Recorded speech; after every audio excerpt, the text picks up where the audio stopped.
that, I'm answering their question. And so this is sort of the first way I contributed to the community. And to me, it felt very much like a give and take, where I had started out asking questions and other people were answering them, and then other people were asking questions, and I was answering them, and sort of everybody helped each other. And that was built into me and has always been.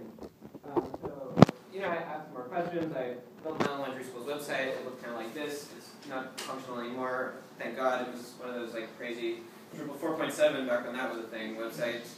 And I don't know what they use now, but so anyway, how did I do that? Well, asking stupid questions. That was a big thing. You know, sometimes you just got to admit that your questions are stupid, but you know, even if you ask what might be a stupid question, there's someone else who's like just above you who is just right for them to answer that question. So, you know, now I look at that other person's question that I answered, that probably seems to me like a stupid question, but it was just the right place for me to enter into answering questions. So asking questions is super helpful, and then the next part of it is answering questions. And so I think combining, you know, asking questions and answering questions is such a great way to get started using Drupal, becoming a part of the Drupal community. Because, you know, by answering questions, I was also building my own knowledge, and you know, sometimes had to research the answers, that sort of thing. I learned so much from doing both of those. All right, so now on to my childhood, after the toddler years. So I kept asking questions, answering questions, and becoming sort of more engaged in the community. And so since I was getting this help, it felt, you know, good to be paying back. And I got better and better at Drupal, got more into coding, more into the PHP. And so I decided what I would do is I would download the next version of Drupal, which at the time was Drupal 5. And it was still, you know, under development. So I don't know if any of you have used Drupal 4.7. Anybody here use Drupal 4.7? A few. So that was, I think that came out in 2007-ish? 2005 maybe? Somewhere around there. 2004. 2004. And Drupal 5 was... It was... Yeah. Anyway, Drupal 4.7 was a great version of Drupal. One thing it lacked was a way to install it. You had to manually import the SQL database, or your SQL into the database. No like fancy install screen. And so this was one of the huge things in Drupal 5 was when you went to Drupal 5 for the first time, it said, you know, hey, Drupal's not installed. Let me install it for you. The only thing was it didn't actually do that yet. There was this cool like installer page that would install it for you, but it didn't know when it was installed and when it wasn't installed. And so I thought, you know, hey, maybe I can try to tackle that problem. And so that was my first patch, or my first change. And if any of you here are coders, actually, how many people are coders here? Well, roughly about half.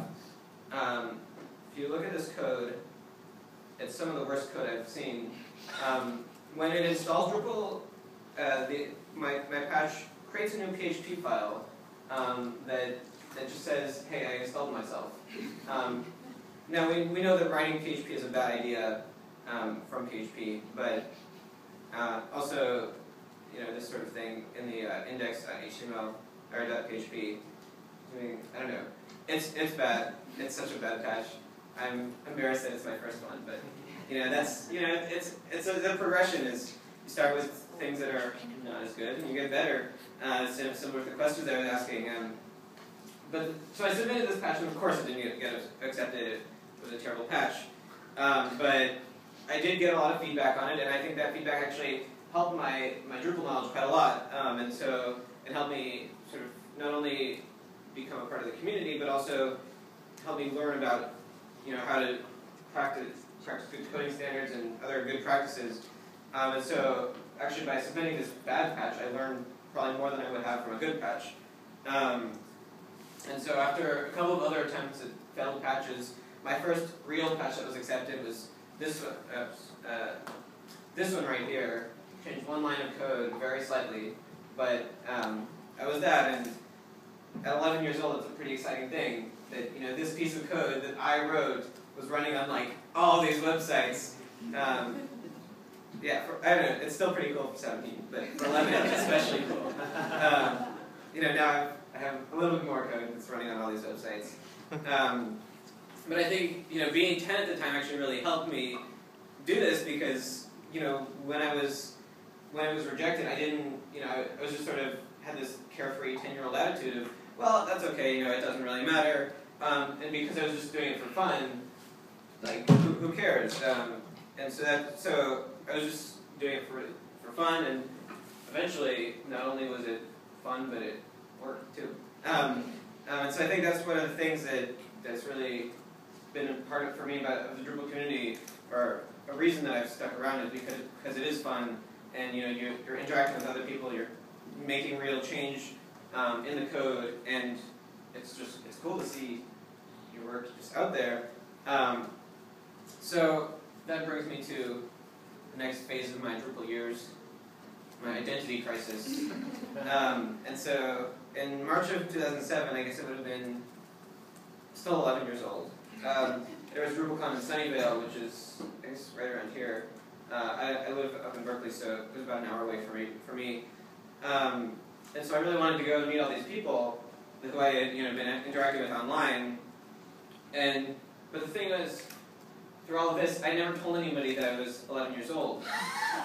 And so they all thought I was some old hacker or whatever, who just happened not to mention his age, as nobody really says their age. But I was 11, and so I thought, would people still take me seriously? And so I decided not to go to this DrupalCon, which was sad, but I think ultimately, I don't know if it was the right decision, but it very well could have been.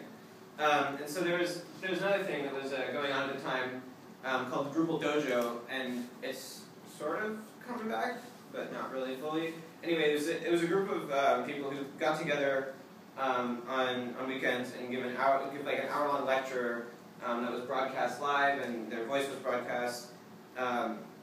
And then they would take like call-in questions or chat questions. And so every Sunday morning I would wake up, and for my weekly Drupal lecture, and I actually learned so much this way. This is a Drupal Dojo now; it's gone. But there was this like really cool painter guy who made these amazing paintings for the dojo. So one of my favorite parts of it. Anyway, I also wanted to start contributing to the Drupal Dojo, but I didn't want to reveal my age, and at 11, my voice was still very high, so it was pretty obvious that I was still a kid, and so I didn't know really what to do, and then I came upon this brilliant solution, which was I would tell people my microphone was broken. And so I made some videos. Here's one video. I made a whole series of videos that went like this, where I didn't speak because I was afraid of revealing my identity as an 11-year-old, and it actually was pretty successful. But as they say, on the internet, nobody knows you're a dog. And I think that's actually, as I went to the Drupal Dojo, and giving these lectures, that was one of the main ways that I sort of gained recognition in the community at first, and that really helped.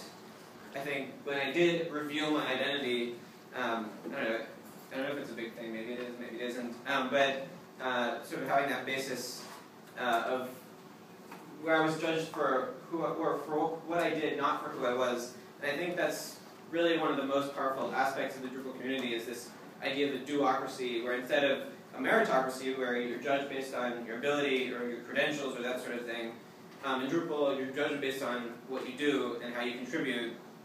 And so, the more patches you submit, the higher up you're viewed in the community, both as a person and as an organization. So when people were looking at my patch, nobody was asking, who is this guy submitting the patch? They were, looking at the patch and saying, is this patch solving the problem? Is this the right way to solve the problem? And so I think that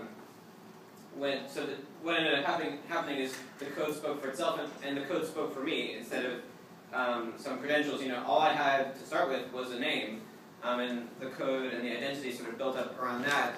But I think that it also has implications for other people trying to get into the Drupal community, which is that the best way to do that is to write code, to answer questions, that sort of thing.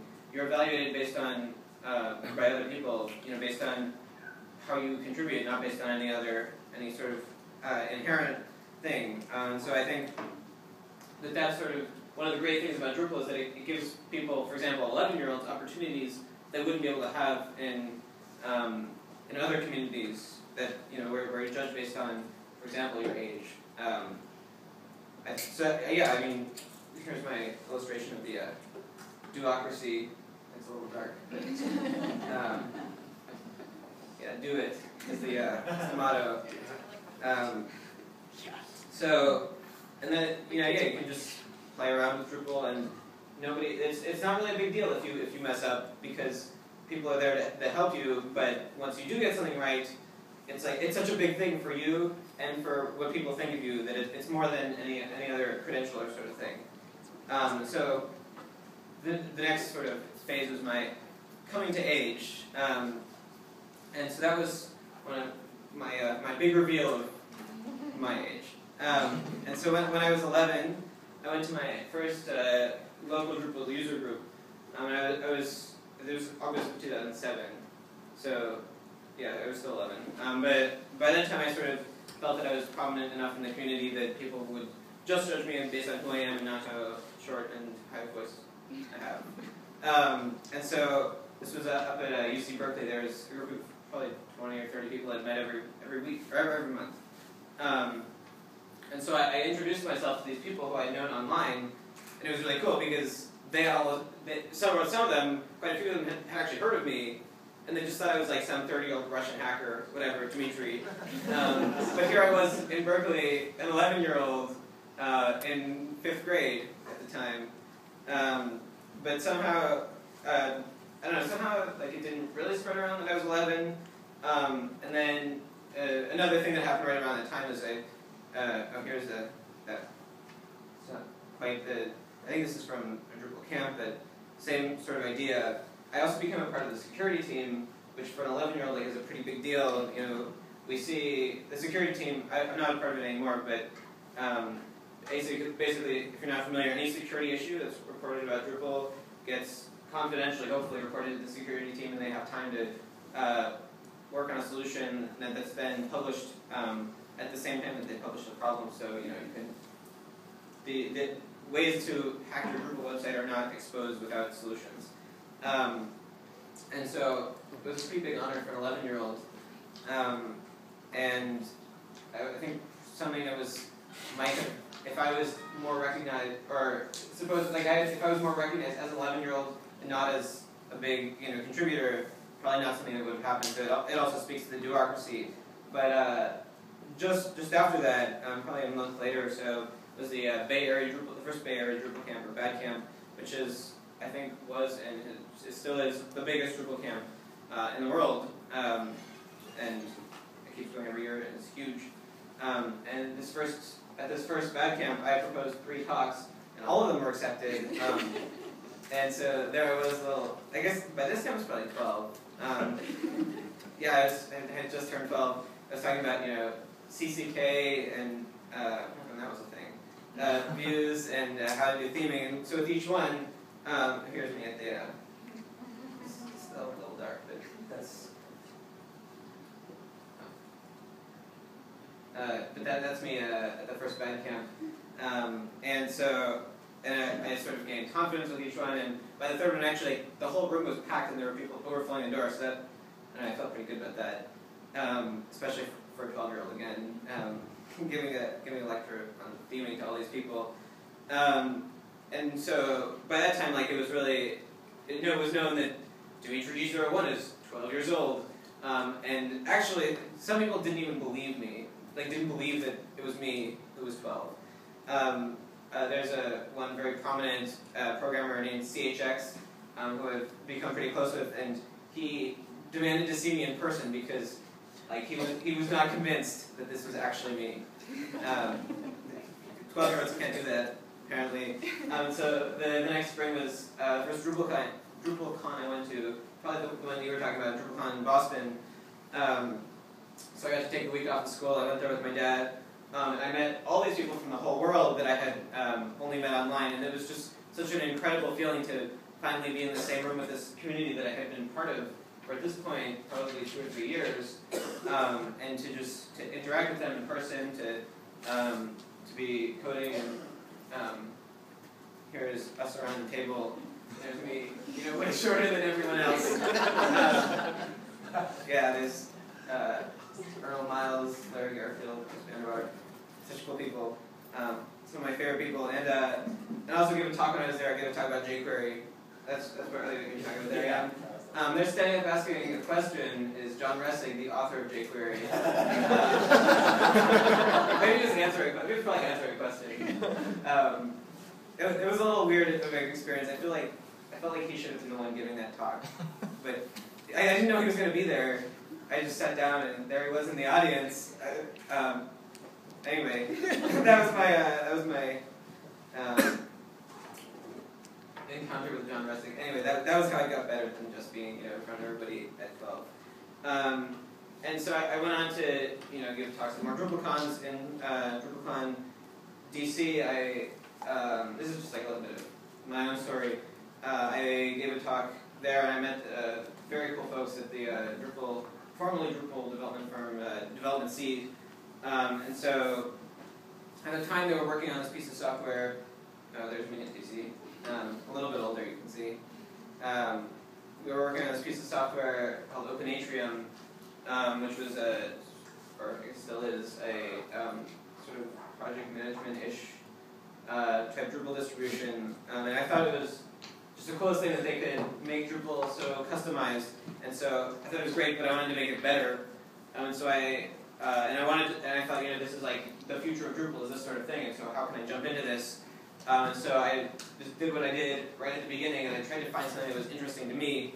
And that was the genesis of drupal, which is, for those of you that aren't familiar, it's basically like a packaging tool for Drupal. So instead of downloading Drupal and then going to these different project pages and like clicking download the different modules, you can just write a script using drupal that very simply just tells you all the modules to download. So it seems like it's not actually a big deal, but it's super helpful, and it streamlines many development processes. And so here's drupal. Yeah, it's one of my. It's not actually its own thing anymore now. It's part of Drush itself, but so that's how that started, and that was, I think, one of the things that I'm probably most known for now. Anyway, that was sort of how I got my foot. Again, this is just a personal story, but I think it's very cool. I got my foot in the door with this firm, Development Seed. They flew me out for the summer, and I worked there. We ended up doing something completely different and making this cool piece of software called TileMill, which is, it's very dark. It's a like map building software. Here I can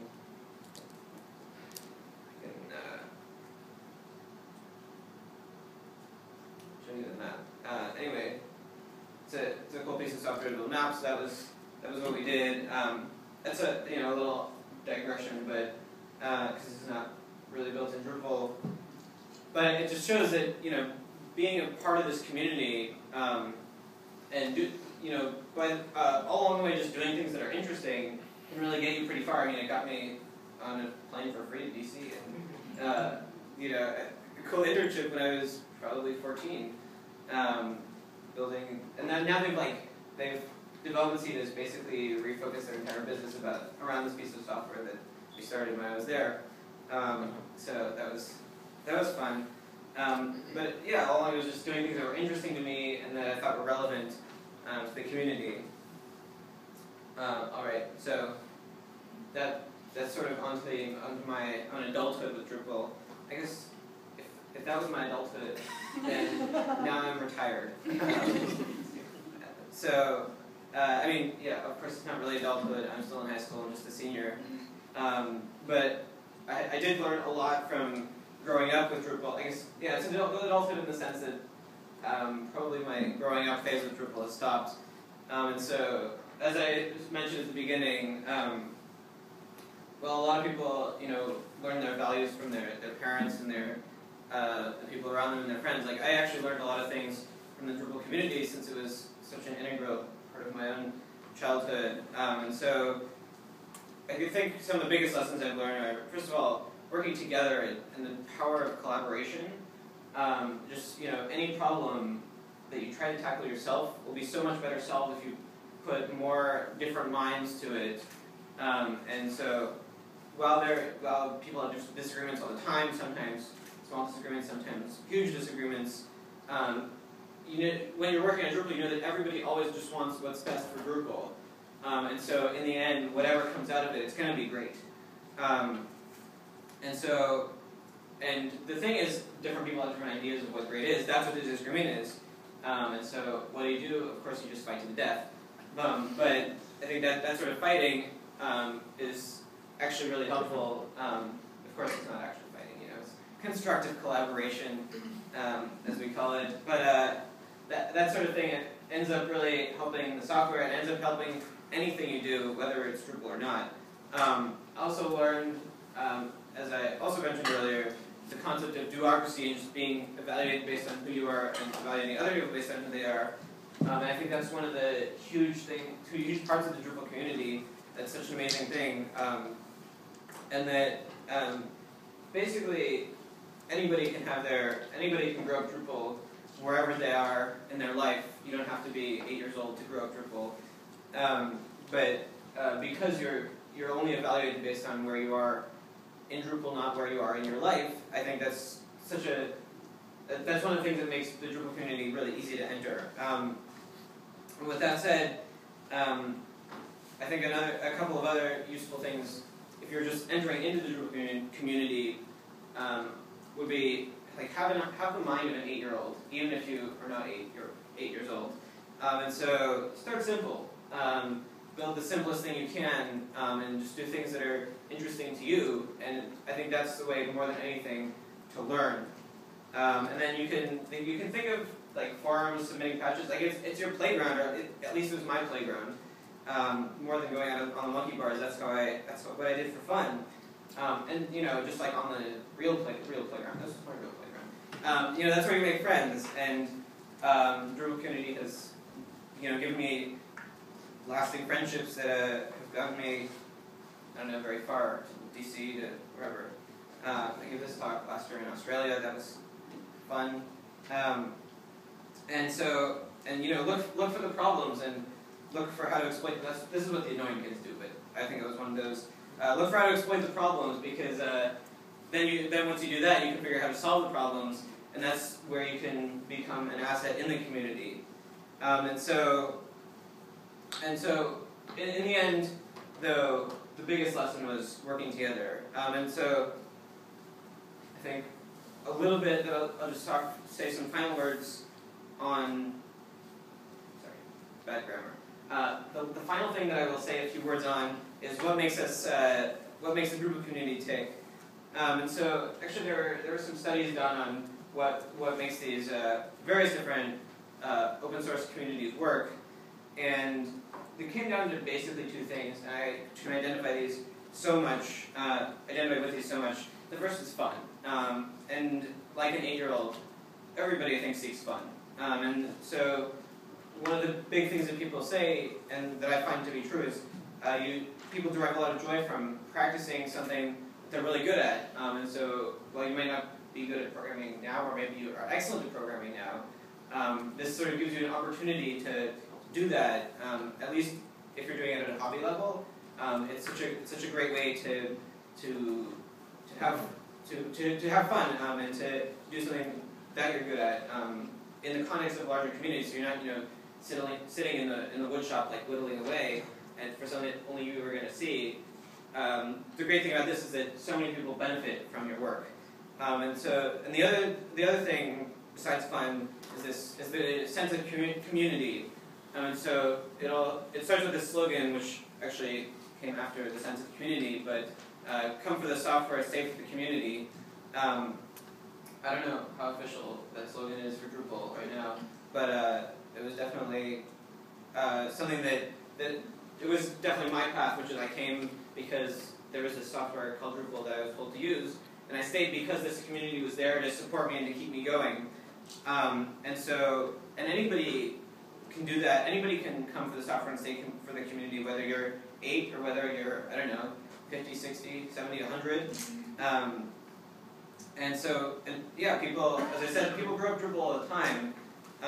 And Drupal has become, to me, this community has become like an extended family. And I guess in my growing up, that's who raised me. I don't know how far we can stretch this metaphor, but I guess I could say that I have many Drupal siblings and Drupal parents and that sort of thing. And in the end, the community is what makes it fun, so that these two aspects of what makes it tick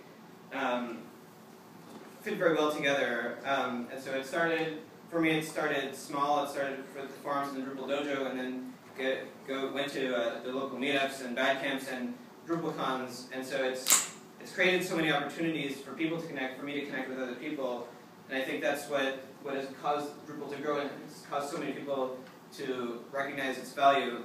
And so, in the end, I'll end by saying I'm very grateful for everything Drupal has brought to me. It's brought,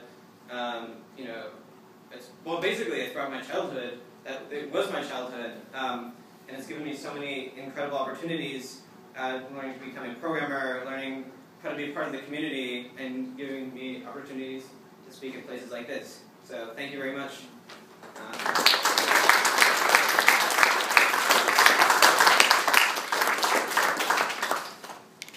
Does anybody have any questions for Dmitri? So I go to a lot of camps and things, and I've seen you around for a while.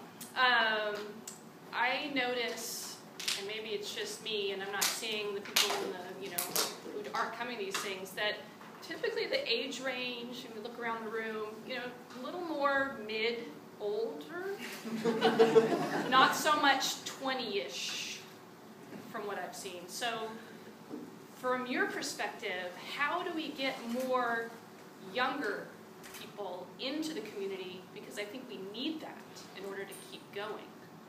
That's a very good question. I will admit right off the bat that I don't know the answer. But I think, for me, I did it because it was interesting to me. And so if we can find a way to make it interesting to that age range of people, or really any age range of people, that would be a huge bonus, a huge benefit. I think that's the way to do it. And I guess, I don't know how you do that. Everybody has different things that are interesting to them. But that's I think why I did it. Anybody else? So what's next for you? You've accomplished more than a lot of grown-ups I know. And so you go to college. What are your plans next? Next is, going to college. I'm a senior in high school now, so that's next year. I don't know where I'm going to go yet. It might be here. I don't know. Everybody I ask is very biased, especially around here. But it's definitely a very attractive option. So we'll see. I don't know.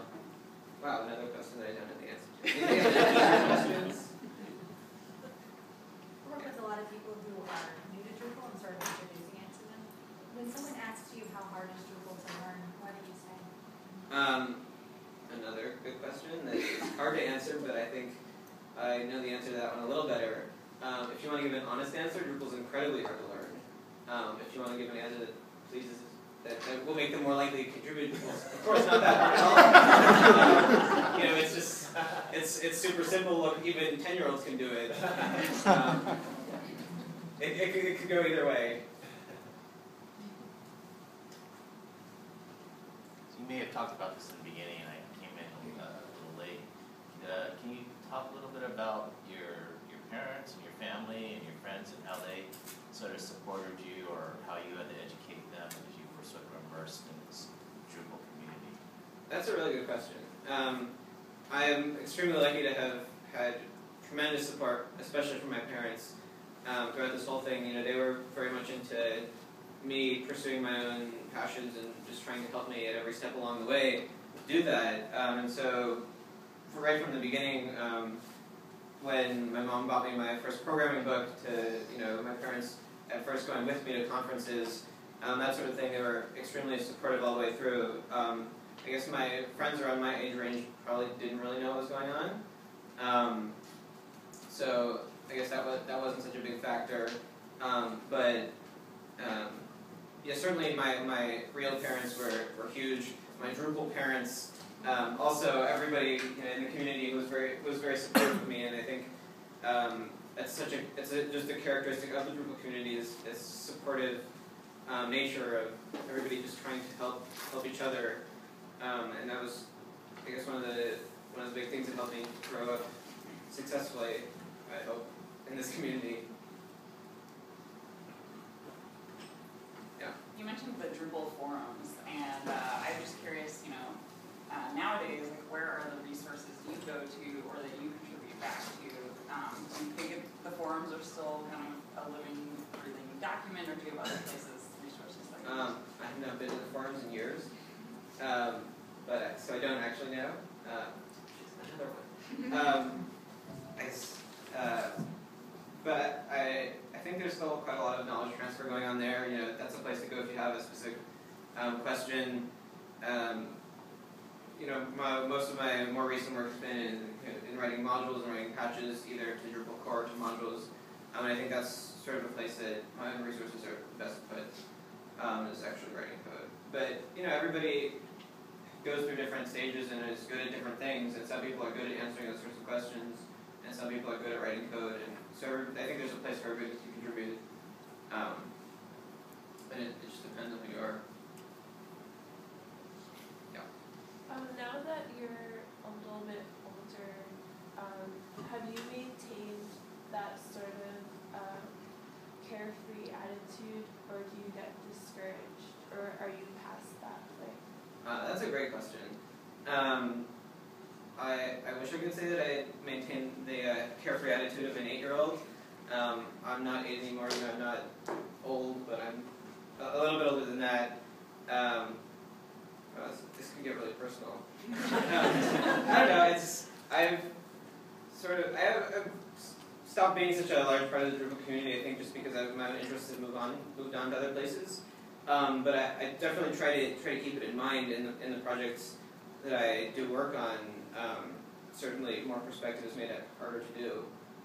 But it's something that I go back to, and it is valuable. Having had that experience of being an 8-year-old with programs is, I don't know, I think it gives me a different attitude towards programming than most people probably have. Yeah. Some of us have come to Drupal from background as creatives because we thought, okay, here's finally a content management system that we might be able to rock and use. But one thing that, as a young person, with friends who are completely non-technical and maybe with creative impulses, did you get a lot of requests from schoolmates or friends to do things for them because they knew that you could program and do things? A little bit. I actually not too much.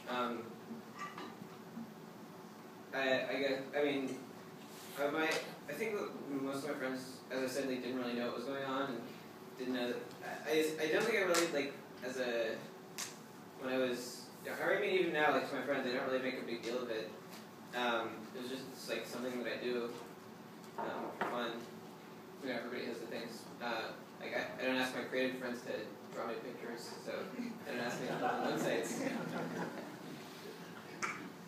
Yeah. So what are you excited about in Drupal, upcoming? Well, of course, Drupal, what are we on to? Drupal 8? Yeah. Drupal 8 is, I know it is the next version. The next version of Drupal is looking to be extremely exciting, and so much work has been put into it over several years. So many huge changes. Hopefully, well, for sure, for the better. Hopefully, better enough that it's really, really cool instead of just kind of cool. What parts are really, really cool? I'm really interested in stuff around configuration management, that sort of thing. It sort of goes in with my previous work on Drush and features. But I don't know. I think there'll be something for everybody in it. Any questions? You also have a passion on music. Do you see any similarities between coding and music? Did it help you? I have not found a good way to tie coding and music. So yeah, I am also a musician, play the piano and the accordion, but I haven't really No, so not yet. I look forward to finding some way of tying them together. For now, I just have a Drupal website with my music on it. So I guess, it's a start. Okay, thank you All right. very much. Yeah. Thank you.